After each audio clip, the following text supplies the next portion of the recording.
Os grandes mestres gregos. Como eu já mencionei, enquanto as atividades científicas no Egito e na Mesopotâmia foram perdendo força depois de 800 a.C., uma transição dessa cultura para a costa do Mediterrâneo foi se tornando mais intensa.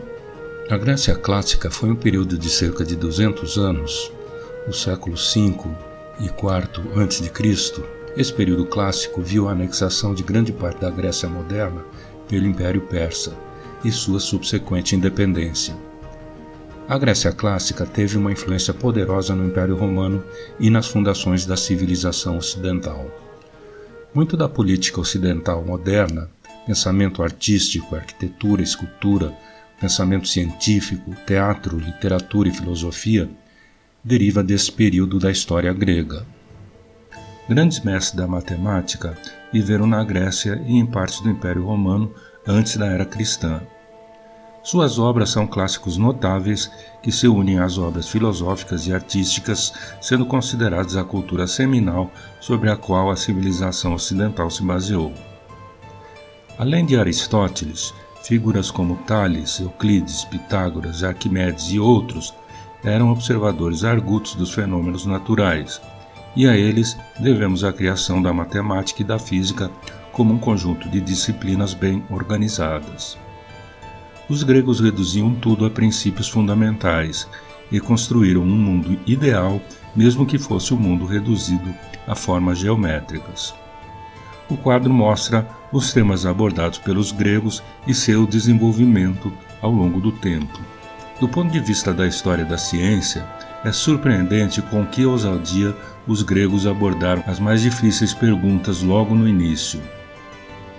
Qual é a natureza fundamental das coisas? Ou quais são as questões fundamentais ou que combinam para formar a diversidade do mundo? Em relação a essa questão, eles poderiam dar, é claro, apenas imagens qualitativas.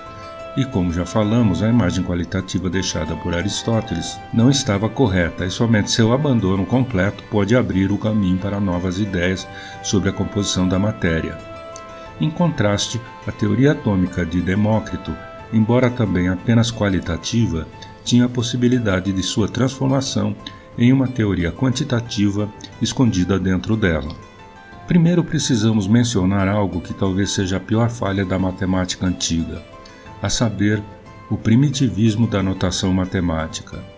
Na época de Arquimedes, bem como de Euclides, a matemática estava em seu estágio sincopado, em que algum simbolismo era usado, mas que não continha todas as características da álgebra simbólica usada hoje.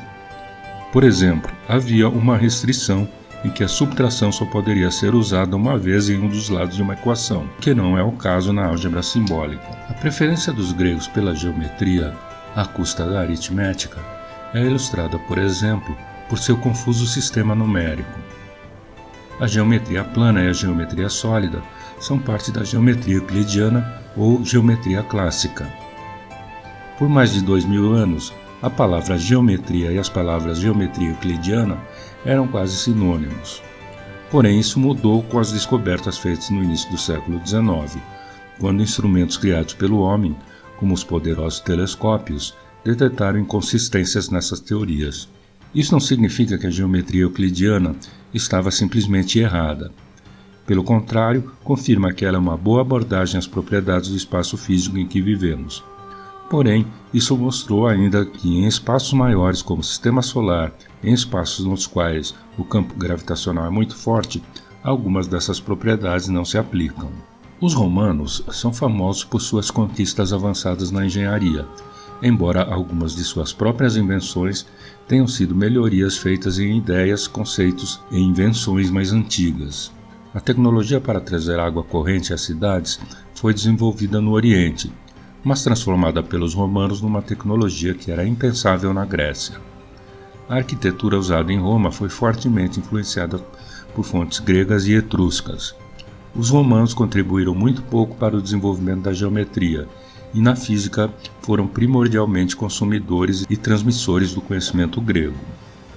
Em contraste com os gregos, os romanos consideravam as artes da guerra e da política como as mais nobres. como um povo prático, se orgulhavam de usar suas capacidades física e técnica para a construção de obras públicas e de não perder tempo com brinquedos ou instrumentos desenvolvidos apenas para diversão. Encontramos nos romanos as primeiras abordagens de uma ciência a serviço do povo. Certo ou errado, a atitude romana de relegar a matemática e a ciência em geral a uma segunda classe é sem dúvida o que prevalece hoje.